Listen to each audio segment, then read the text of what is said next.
Olá pessoal, tudo bem com vocês? Então, no nono ano, eu estou aqui para responder as perguntas da revisão. Lembrando que a revisão é um instrumento de estudo. Não necessariamente tudo que está na revisão vai cair na prova, as perguntas exatamente. Mas o conteúdo geral que está na prova, boa parte está na revisão. Temos que lembrar que para estudar para a prova você tem que ler os capítulos que eu indiquei é, na, é, no conteúdo de provas, tem que rever os exercícios feitos e complementar com a revisão. A revisão é um complemento. Ela não substitui tudo que estudamos durante o mês. Certo? Então, se você quer estar bem preparado para a prova, vai ler os textos das unidades do livro que eu indiquei, rever os exercícios feitos e estudar a revisão. Certo? Então, dito isso, bora para as respostas. A primeira pergunta é: de qual forma Hitler chegou ao poder na Alemanha? Então temos que lembrar que Hitler ele não chegou ao poder na Alemanha através de um golpe de Estado, como muita gente acha. Hitler chegou ao poder através das eleições. Ele tentou um golpe em 1923, no golpe da cervejaria, mas esse golpe fracassou, ele foi preso, inclusive, ficou uns 7 meses preso, mas quando ele sai da cadeia, Hitler percebe que não vai conseguir tomar o poder na Alemanha através do golpe de Estado. Então ele começa a participar das eleições. Temos que lembrar que no começo Hitler não tem muitos votos, mas após a crise de 29, que detonou com a economia alemã, e o discurso radical de Hitler começa a ganhar força, e Hitler ele vai ganhar as eleições em 1933. Ele vai chegar a ser primeiro-ministro da Alemanha. E quando o presidente eleito da Alemanha, von Hindenburg, morre, Hitler acaba acumulando os cargos de primeiro-ministro, para o qual ele foi eleito, e ele acumula também o cargo de presidente. E a partir daí, o Hitler ele não vai só se tornar um governante, ele vai buscar agora tomar o poder de fato na Alemanha. Tá certo? Então, só relembrando aqui, Hitler ele vai alcançar o poder via eleições, e ele então se torna ele é eleito para ser o primeiro-ministro da Alemanha, e com a morte do presidente, von Hindenburg, ele acumula também o cargo de presidente da Alemanha. E a partir daí, ele toma o poder para si. Pessoal, agora vamos para a segunda pergunta. Quais eram as principais ideias do nazismo? O nazismo, ele primeiramente é uma ideologia totalitária, ou seja, é uma ideologia que quer controlar todos os aspectos da vida humana, desde a vida pública do indivíduo às suas ideias privadas. É um Estado no qual tem um partido único, só é admitido o Partido Nazista. Eles são antissemitas, ou seja, eles são contra os judeus, eles têm ódio aos judeus. O nazismo também prega a ideia da raça pura, então eles têm uma teoria racial, no qual os arianos, que seriam os alemães, são a raça superior do mundo. E os alemães também, eles são anticomunistas, ou seja, eles detestam o comunismo. E também são antiliberais. E então temos que pensar que os comunistas também, além de odiar os comunistas, os nazistas, além de odiar os comunistas, eles também odeiam os liberais. Tá claro? E a terceira pergunta: o que foi a solução final? A solução final foi a organização dos nazistas para a execução do Holocausto judeu, né? Porque inicialmente Hitler ele não queria realizar o Holocausto em si. A ideia do Hitler, dos nazistas, era simplesmente expulsar da Alemanha todos os judeus.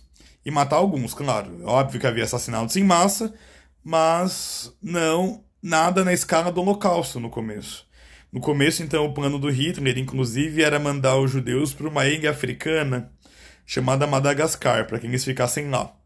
Mas só que transportar milhões de judeus da Europa para a África no meio da guerra era impraticável, porque os mares estavam tomados de navios de guerra, combatendo entre si, e além de ser caro, ser um valor muito alto para se gastar no meio da guerra. Então, os nazistas pensaram que a melhor solução para os judeus seria eliminá-los de vez nos campos de concentração.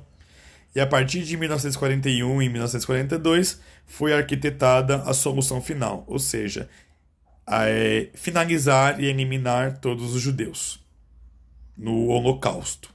Tá claro? E vamos para a pergunta número 4. Como se encerrou a Segunda Guerra Mundial?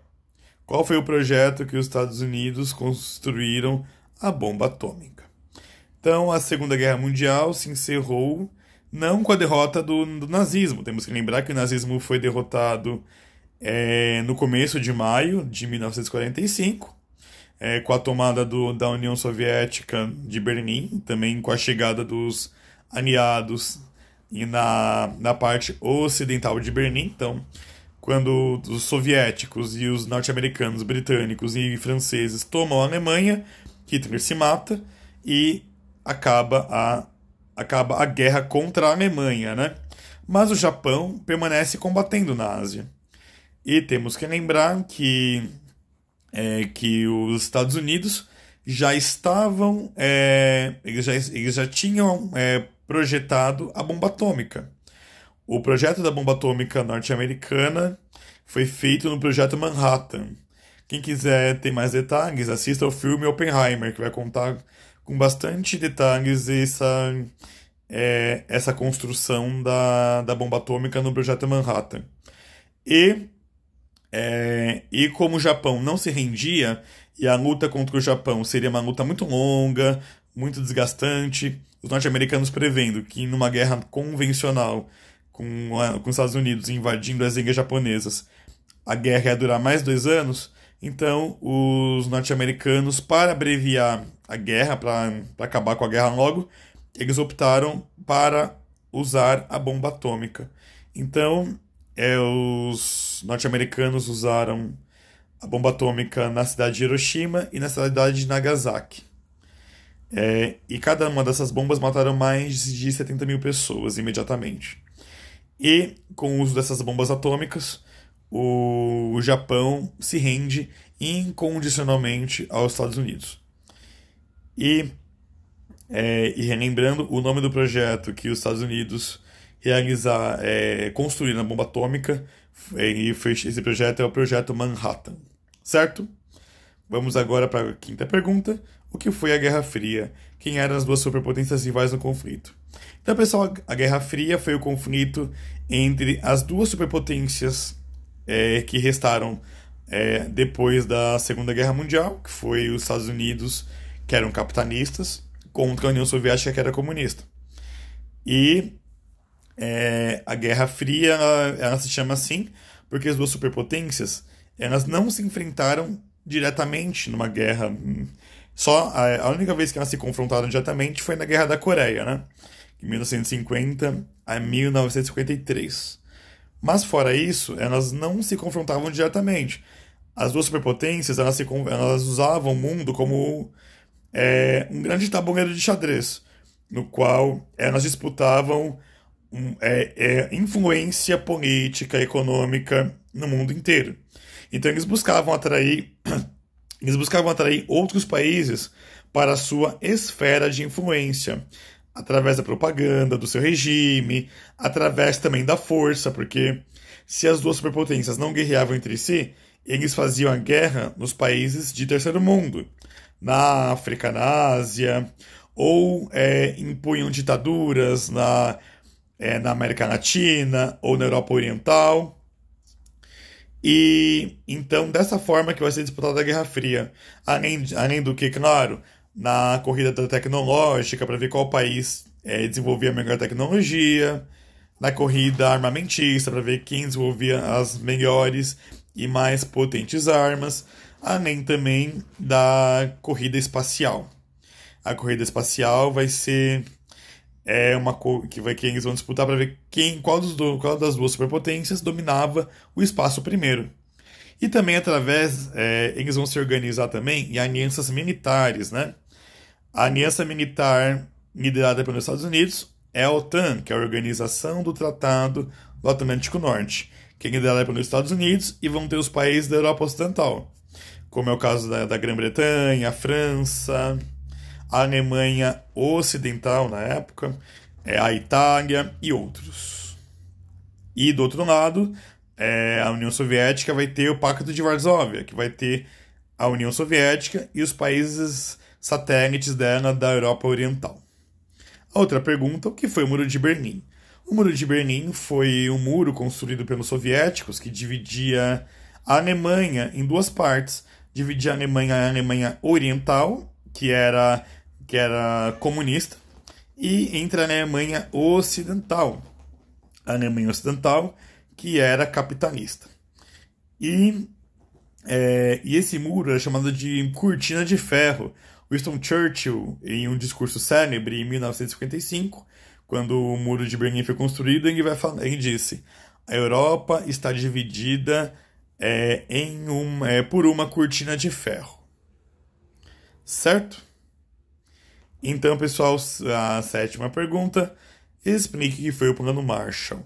O Plano Marshall foi um plano elaborado pelos norte-americanos para fortalecer a economia dos países da Europa Ocidental, que era capitalista, e dessa forma os Estados Unidos vão dar dinheiro para que a Europa se reconstrua depois da destruição causada pela Segunda Guerra Mundial.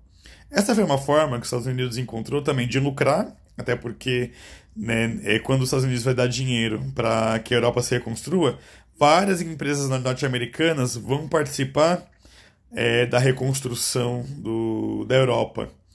E também é uma forma de impedir que a Europa Ocidental ela apoie o comunismo, né? E também agora, finalmente, a pergunta número 8.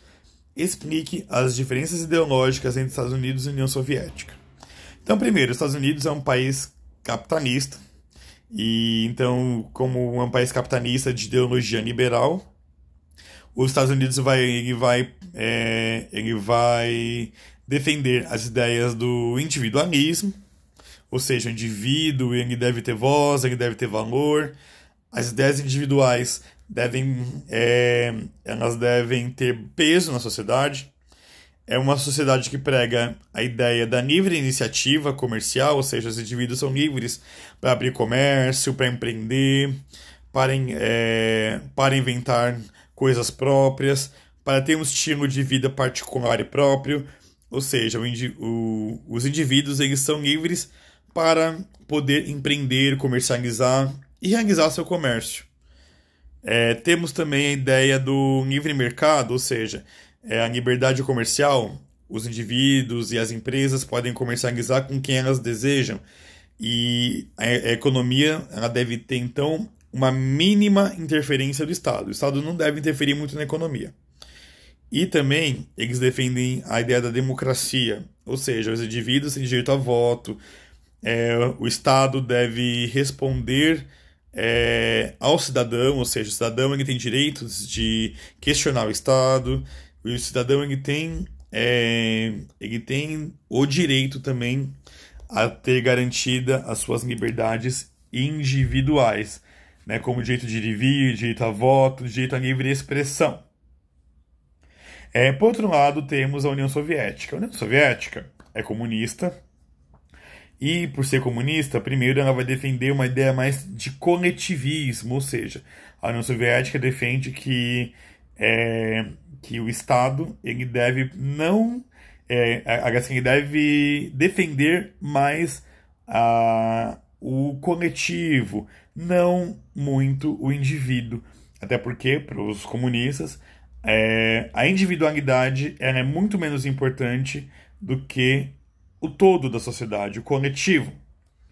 E também o comunismo ele prega a ideia de uma vida mais simples, menos menos luxuosa. Então o indivíduo ele não deve buscar tanto somente o seu conforto individual, mas ele deve buscar